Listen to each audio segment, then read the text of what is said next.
So if we go back to the therapy, like what's the process? Like you go to this 2.5 day course. I'm sure that didn't teach you everything you needed. No. Like what's the certification process? I mean, because if you think about it, if somebody comes to you, I'm guessing they're probably on like, they're like at their wit's end of like, maybe I've tried therapy. Maybe I've tried, going to Tony Robbins. I've tried writing love letters to myself. Like I'm guessing if somebody's willing to try hypnosis, they're probably at their wit's end. Yeah. So, the responsibility that falls on you to like properly lead them through whatever the exercise is. And I'd love to hear a little bit more about that. Like that's a huge amount of trust. So where are people at like mindset wise when they usually come to you? And then what's like the process? Yeah. So, well, usually people don't do something until they're in pain, right? So yeah, that is a very common thing where people are like, I've tried this, I've tried this, I've tried this. And then there's just people who are curious about it and maybe they haven't tried therapy. So there's all different spectrums, but you asked what was the process. So basically, well, at this point, I don't do any of my own initial consultations just because I have a lot of clients I work with. So I have somebody who does that for me. However, when I do work with a client, like my first session with them, I go through a series of questions where we talk to their subconscious mind and we figure out, okay, why are you having this problem that you're having? Where did this start? What's going on, right? And there's there's a million different reasons as to why somebody may have anxiety or problems with motivation or whatever the case may be, right? So we identify what that is. In 95% of the time, it's completely out of the person's awareness. Like they're just not conscious of why they're doing what they're doing. So I'll give you an example. Is there like the big five that you're trying to solve, like hurt, anger, narcissism? Yeah, so I go through all that.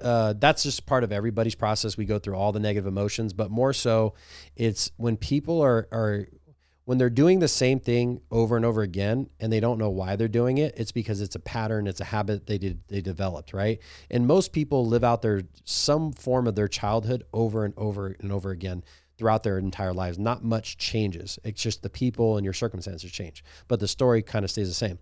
So I'll give you an example. I was working with this lady who is, I'll just leave out the details, but she's very educated, very smart person. Right. And, she was having trouble with passing a test to get like a higher license for what she does. And so she's like, I don't know why this is happening, yada, yada, yada. So, like when I go to take the test, my last test, I missed by one answer. Like, how could this happen to me? Right. So after talking to her subconscious mind, what we found out in the matter of 10 minutes is that she did not want to take on, she subconsciously didn't want to take on the responsibility of getting that higher license and getting that next role in her company.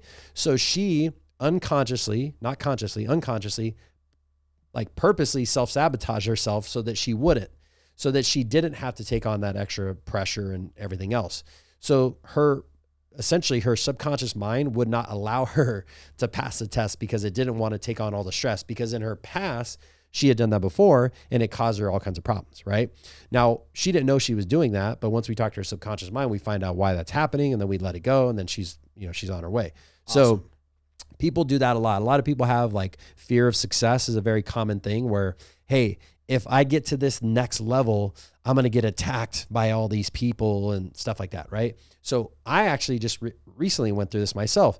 So I had this company that reached out to me that they want to do a show about what I do, right? And they did it's a production company. They did My 600 Pound Life and like all these other shows. So anyways, the guy reaches out to me and we had a couple of chats or whatever. And he was just, he's just like super hyped up, like, man, I really like you. That's, whatever. And so I remember getting off the first or second call and thinking to myself like, oh shit, man, what if this actually, cause that like the shows that they've done are pretty big. Like they get millions of views and stuff like that.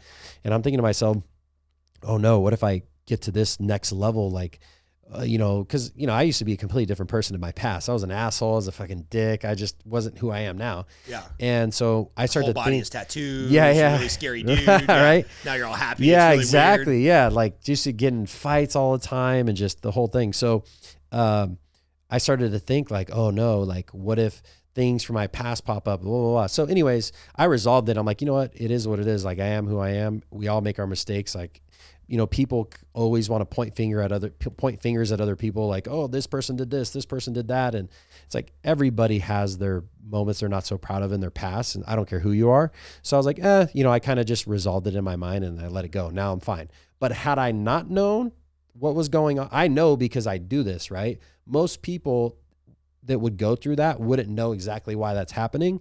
And they would just somehow self-sabotage it and the opportunity would fleet and it would be gone, right?